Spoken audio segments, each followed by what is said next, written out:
نبی پاک صلی اللہ علیہ وآلہ وسلم دی ظاہری زندگی دی اندر ایک عورت نے پیغام بھیجیا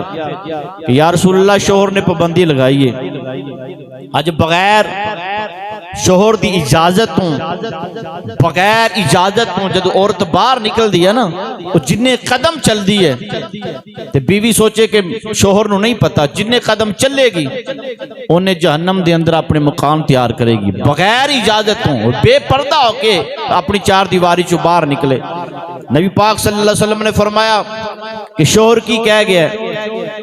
عرض کی تھی یا رسول اللہ شوہر نے کہا کہ چار دیواری تو باہر نہیں جانا تے میرا باپ جڑا بڑا بیمار ہے۔ میرے آقا علیہ السلام فرمایا اگر شوہر دی تابعہ داری وچ رہے گی نا تو فرمایا اللہ تعالیٰ تینوں اجر عطا فرمائے گا۔ شوہر نے کہا کہ چار دیواری تو باہر نہیں جانا تے حضور دی بارگاہ وچ پیغام بھیجیا، حضور فرمایا تابعہ داری کر، تابعہ داری کیتی۔ پھر اس عورت دا باپ فوت ہو گیا تے چند مکانہ تو قریب ہی گارے، عرض کیتی یا رسول اللہ ان تے میرا باپ فوت ہو گیا لیکن شوہر نے پابندی لگائی ہے۔ میرے آقا علیہ السلام فرمایا چاہے تے جا سکتی ہے، فرمایا میں اجازت دینا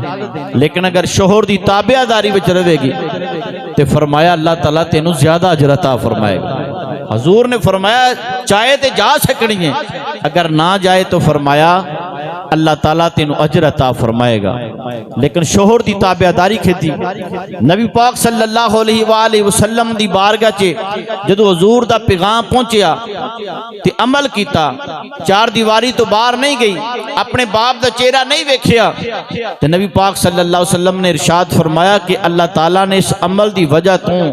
اس عورت دے باپ نو جنت عطا فرما دیتی ہے۔